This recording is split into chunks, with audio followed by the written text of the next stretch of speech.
Welcome back to the Home and Life Design Summit, Season 3, where we are meeting with amazing, gifted intuitors and awakened leaders, having conversations around embodying art and beauty to create more joy. I am your host, Fallon Jordan, and today I am with the lovely Wendy Stacey. Thank you so much for being here, Wendy. Thanks for having me. It's a pleasure. Yes, and your voice is so soothing. I love it. I'm sure you get that all the time. And you can read Wendy's full bio below and access her free gift to get into her world. But I just want to share a little bit about her.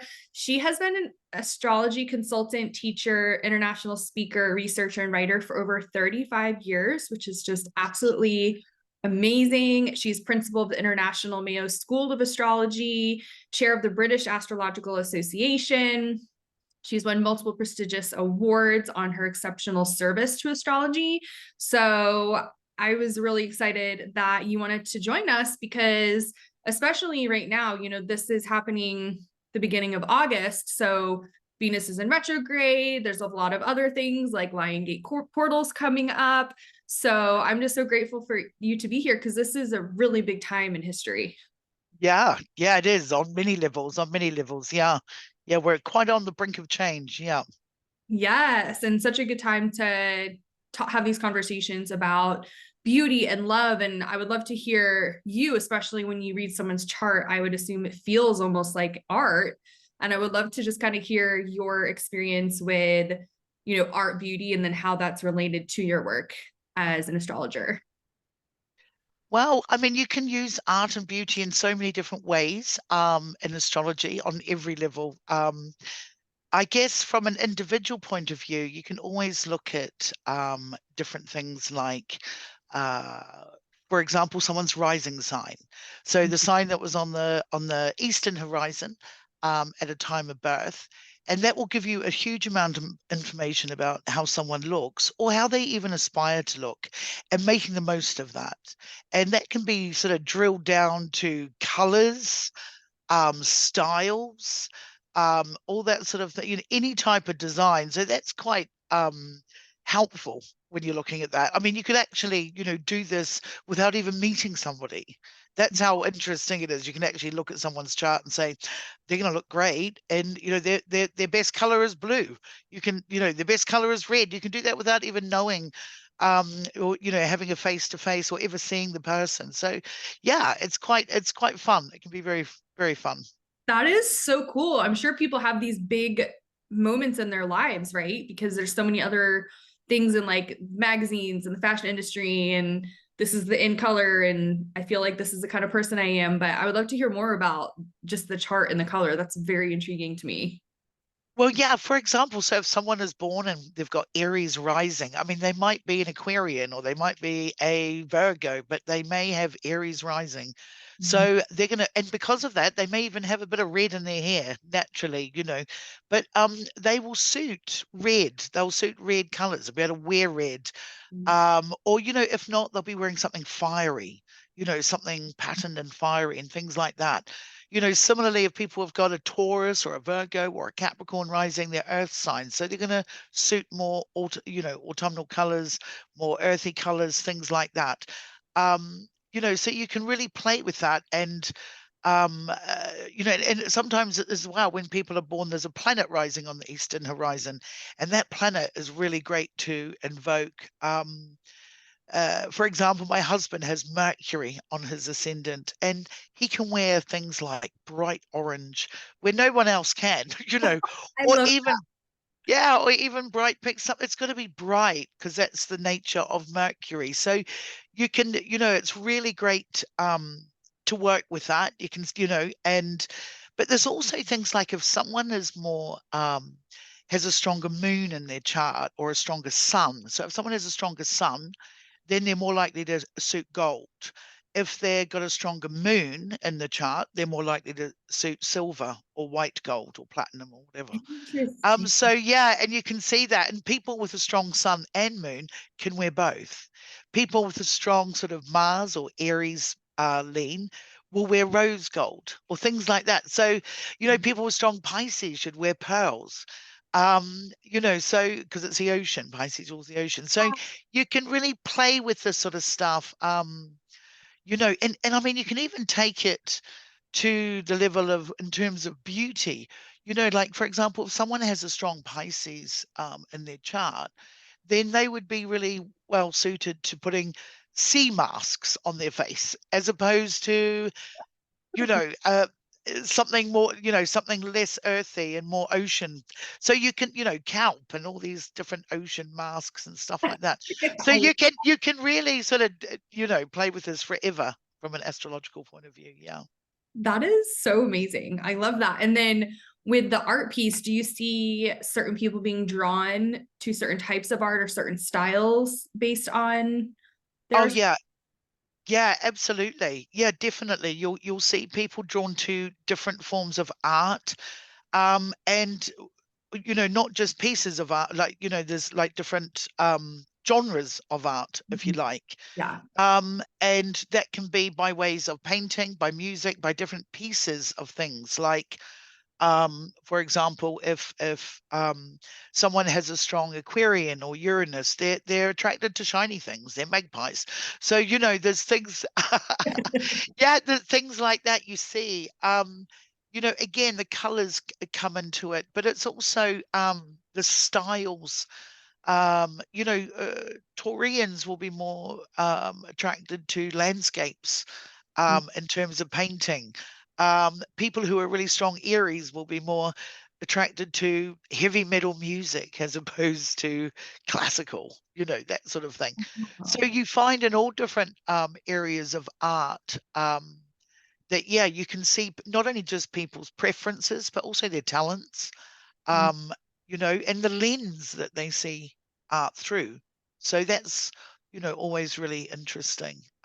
Yeah, especially if people are using art to heal, even if it's just doodling or painting just for fun. Like I'm sure, talking to somebody like you could actually be really helpful. Like, yes, I want to work on this specific thing that I'm healing from, but if I could incorporate like this style or these colors, maybe it would kind of like, Absolutely. In terms of art healing and things like that, it's really, really, astrology can be really helpful. And, certain things, people, respond to different things in different ways. A bit like, you can tell if someone's going to respond to acupuncture more than somebody else, for example. They're going to be that way inclined. They're going to be, they'll respond to that. But similarly with any healing, you can find the what sort of art can be beneficial. Like, for example, some people may be more sound based, some people will be more, be more tangible, or anchored, earthy sort of, but they, so there's different forms of art that one can, that one can apply based on, each individual characteristic sort of thing. And yeah, it's, everyone's different. And that's so um, cool. And then collectively, because I know I'm thinking of like, there's so many periods where I go through, I'm like obsessed with acupuncture and sound healing. And then yeah, there's other times where it's like, I can't get enough of like a massage or like a manicure, pedicure. Like I just need to be like touched. Do you yeah. see collectively people being drawn to certain things based on what's happening in the planets? Yeah, well, there's always the individual one, and you get people who will benefit from this and benefit from that. But of course, with astrology, you see larger cycles as well. So you will see collective generational things. You'll see not just generational, like there'll be a generation that prefers this or prefers that, and there will be that, but there'll also be what we're living through. So, for example, someone born of the 1990, they'll be born of a generation um, that have 2 or 3 planets in Capricorn. So someone in 1990 has 2 or 3 planets in Capricorn. So they're going to be bone orientated. They're going to be a generation of osteopaths and chiropractors, of Ooh. physiotherapists, things like that. Yeah, but right now, um, we are living through, different cycles, different times that affect the whole world. So this is another layer. So they will be inclined to use strong water therapies, because at the moment we have Neptune and Pisces, and that is until early 2026. So, you're going to get a lot of sort of using water in different professions and things like that. So yes, you have Oh, a collective generation born into certain things, and then you have what is going on at any point in time. Um, yeah, and I mean, for example, water therapy is going to be really, it hasn't quite reached its full potential, but there will be definitely massive movement in that in the next few years. Um, and also, different types of meditation, which will be really helpful as well, because it's Neptune and Pisces. So, I love yeah, that. Well, you heard it first. If you're looking to invest, float tanks, because those are yeah, starting to absolutely. become bigger. And I've had people who are really heavy in personal development. And I have people, this is like the first thing they ever did for themselves. And they all say it's like one of the most transformative things. And Yeah, the cold plunges is definitely becoming more of a cool, literally cool thing that people are doing. But I love that you said that. I'm very water obsessed, and like anything yeah. involved water in my healing, like I'm all about it. So And that's it's incredibly great. helpful. Yeah, and like things like I was only just told recently, like, there's down the road from me, there's a salt cave that people can go to. Now that's also very sort of Neptune and Pisces, because it's sometimes when people go to the ocean, it's not actually for the water, it's for the salt air or the salt, there's something Yeah. in the yeah. So these are becoming a thing, and they're, and it's really helpful to people. And like you can sort of understand why in this astrological era. So yeah, it's very cool. It's very cool. And at the moment, you've also got Uranus in Taurus. And Taurus is the body. And Uranus is very much about technology. So you're going to get a lot of different um, gadgets, a lot of gadgets in the next. And I mean, Uranus is in Taurus. It's even going to ramp up again next year. But for the next couple of years, you're going to get a lot of interesting gadgets you can use on the body for healing. Yeah, there'll be quite a movement in that, I'm sure. I love Yeah. that. I love gadgets. My recent obsession is a sensate. I don't know if you've seen it. No, no. It's about this big, and you put it here, near your heart, but also near your lungs, near your throat. And it just vibrates. And it's based on the science that they started doing about cats purr. And Oh, my right. acupuncturist actually has one of the machines, and I was like, so relaxing. Like I like instantly fell asleep. Wow. Favorite gadget, but I love all of the gadgets. How fascinating. I'll look that up. Was Sensate, did you say? That Yeah, sounds fun. Yeah, yeah. Sounds it great. is. And then in the intimacy couples space, sensate focus is actually a type of like intimacy work that you can kind of do on yourself or with a practitioner. But it's really, really cool. Fabulous. Yeah. Cool. Well, I hope we'll probably see a few more of these, sort Yeah. of technological, um, yeah, things directly for the body. Yeah, it's interesting, really interesting. I see a lot of people coming to your neck of the woods in the UK and then also Ireland for the salt cave thing. Literally, just the magic of the summit. Like, I've been hearing salt caves and like all of that. Like Yeah. almost every day, someone's talking about it or I'm reading about it. So it's pretty. Cool. That's great. Yeah. Oh, that's very cool. Well, there's really something, very beneficial about, salt caves and even just, well, it's even just like, I remember, just walking on a beach and bare feet, of course, is a whole reflexology and things like that. That's going to become, things Neptune and Pisces is also about the feet. So there's going to be some interesting feet stuff, like you'll be able to walk on the beach, sitting at your desk, things like that. So there'll be constant, yeah, advancements, I think, yeah, to do with that. So it's going to be an interesting couple of years, yeah, going forward, I That is think. so exciting. Thank you so much for sharing all of that. That's like really Thank you. amazing and super valuable information. So, being in such a beautiful place, what are some of the places that you like to go? Like, what makes you feel inspired? What makes you feel joyful and when you're out and about? I love the sea myself because I'm Pisces rising. So I do like the sea. I like weather that's really quite warm and but not too cold and not too hot. Um, so yeah, I love traveling. And for me, it is the sea Like, I love the Balearic Islands in Spain, off the coast of Spain. They're just absolutely beautiful. They're like the Maldives, and there's caves, and the Ooh. waters are see-through and turquoise. It's lovely. So that's where I go to refresh and, um, you know, uh, uh, catch up on, relax, uh, where I reset, really. Yeah, that's my form of healing, really.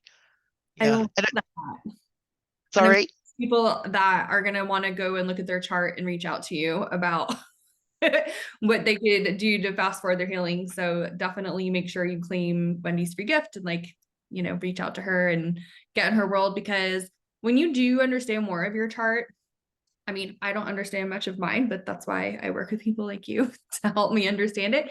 It just helps everything you're doing make sense. And then having more of a clear guideline of this is a great time to do this. This is, invest Yeah. salt, Yeah. assault that. Timing is great. Yeah. Yeah. Yeah. Yeah. Yeah. Exactly. I love that so much. So cool. So Thank. how did you get started? I mean, you've been doing this for a very long time. You have just a beautiful experience. I could just feel it, how you've been doing this for so long and what it means to you. How did this kind of start? When did you fall in love and decide to do I went for a reading, sort of accidentally came across an astrologer when I was 19 and went for a reading, and I just went, oh my God, how do I learn this? And he said, well, the classes start on Thursday night. And then I was completely hooked. I always say to people, it's like taking the red pill or the blue pill. Yes. Yeah, there's no turning back. And there really isn't. Once you sink your, mind into it and absorb it, consume it and all that, it's a passion, and it's a lifelong study as well. We're all apprentices, and so yeah, I studied it, and I never stopped, learning, and I still am. I'm still learning, and so I came to the UK from New Zealand to further my studies, and I did, and so I do. I'm pretty much entrenched into the community, and am a full-time astrologer, doing clients, doing research, writing. I organise a British conference here every year for astrologers, working for the Astrological Association, and we have publications and things like that. So life is very busy. Yeah, yeah, but it's great. I'm doing what I love, so it's That's amazing. good. And what a gift to know that at 19. Well, yes, I was lucky. Yeah, I was like, oh my God, it was like taking the red pill. It was like, oh my God, why does no one, why, um, yeah, wow, I was wild, and I'm still wild, really, at, the magic, and the certainty, consistency, and the beauty of astrology as well. So, it's being engaged with the cosmos, so, I find that just really special. Mm. Absolutely. And what are some of the things that you do, just typical everyday self-care things that make you feel, because I'm sure sometimes when you're out in the cosmos, it's gotta come back to earth, gotta remember I'm Wendy in this human body. What are some of those practices that you like to do on a regular basis? Walking, and bath soaking, Ooh. um, and things like that. And I'm actually going to start up, thanks to a couple of astrology friends of mine.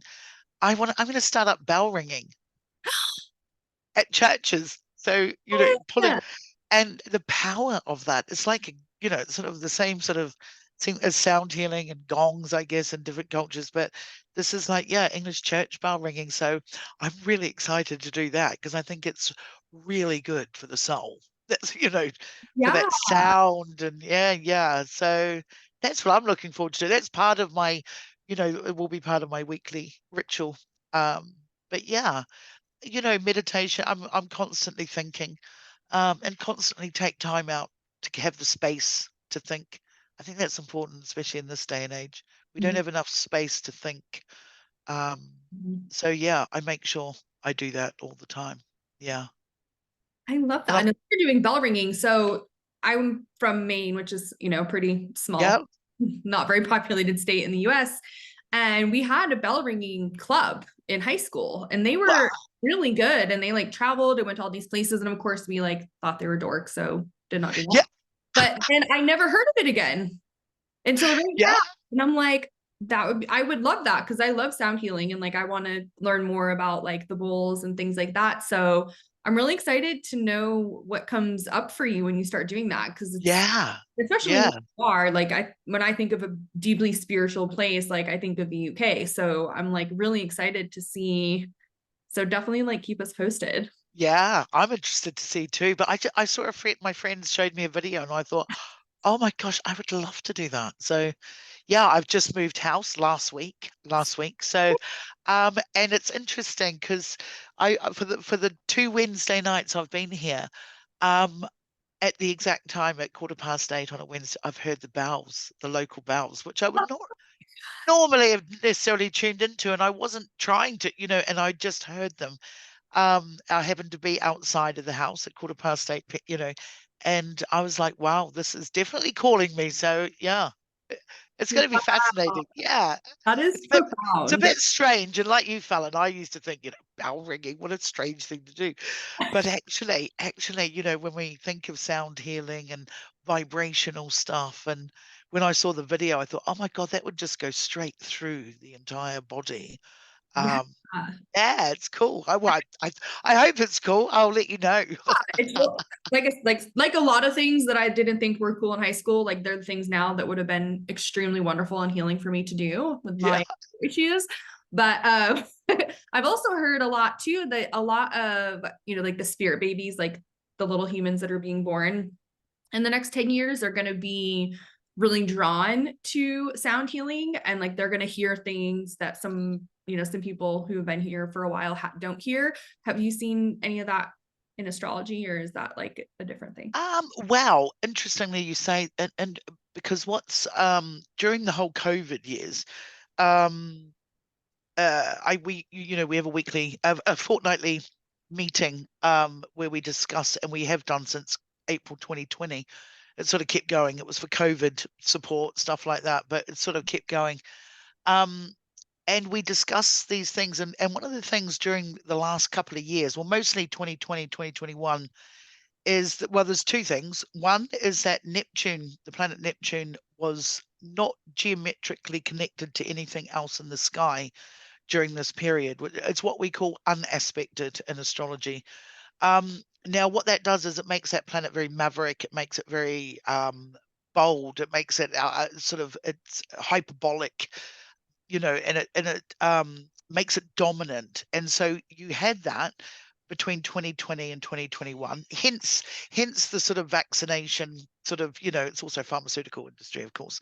Yeah. Um, but also from an astrological point of view, because for 2020 and 2021, and even a little bit still now, all the planets in the sky are very much grouped in a very small part of the sky.